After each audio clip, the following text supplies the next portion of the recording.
নেতৃত্ব দেওয়ার জন্য আরও কীভাবে রাষ্ট্রীয় উন্নয়নে আপনাদের প্রতিভাকে ব্যবহার করা যায় সেই পরিকল্পনাও গ্রহণ করার কাজে হাত দিয়েছে।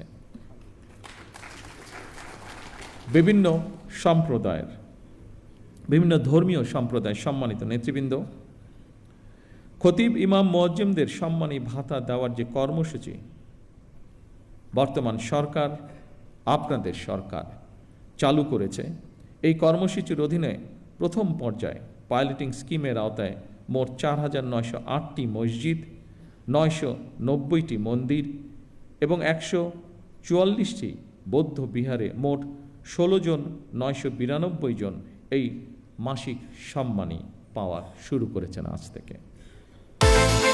বিকাশ পেমেন্টে 10,000 টাকার বেশি অফার, শপিং চলছে তো। পর্যায়ক্রমিকভাবে ইনশাল্লাহ সবাইকে এই কর্মসূচির আওতায় অন্তর্ভুক্ত করা হবে। বিভিন্ন শ্রেণী পেশার মানুষের জন্য সরকারের এইসব অর্থনৈতিক কর্মসূচি উদ্যোগের মূল উদ্দেশ্য হচ্ছে, যা আমি আগেই উল্লেখ করেছি, নাগরিকদেরকে অর্থনৈতিকভাবে স্বাবলম্বী করে গড়ে তোলা। তবে আপনাদের কাছে একটি বিনীত আহ্বান, আপনারা কেউ মসজিদে কিংবা যার যার ধর্মীয় উপাসনালয় দায়িত্ব পালনের পাশাপাশি নিজেদেরকে বিভিন্ন অর্থনৈতিক সামাজিক কর্মকাণ্ডে সম্পৃক্ত করতে চাইলে আপনাদের সেই উদ্যোগ বাস্তবায়নে সরকারের সর্বোচ্চ চেষ্টা থাকবে সহযোগিতা করা।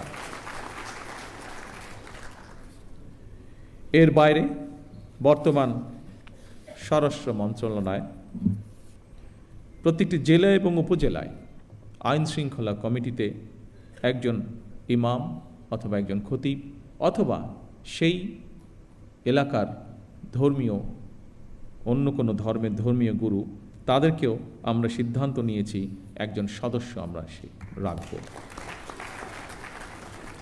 সম্মানিত উপস্থিতিবৃন্দ, আমরা আজ সব ধর্মের মানুষ একসঙ্গে বসেছি, এক কাতারে বসেছি। এটি আমাদের বাংলাদেশের আবহমান কালের ঐতিহ্য। কেউ যেন আমাদের মধ্যে বিভেদ সৃষ্টি করতে না পারে। মুসলমান, হিন্দু, বৌদ্ধ, খ্রিস্টান, আমরা সবাই মিলে ইনশাল্লাহ একটি শান্তিময়, শান্তিপূর্ণ বাংলাদেশ গড়ে তুলব একসাথে।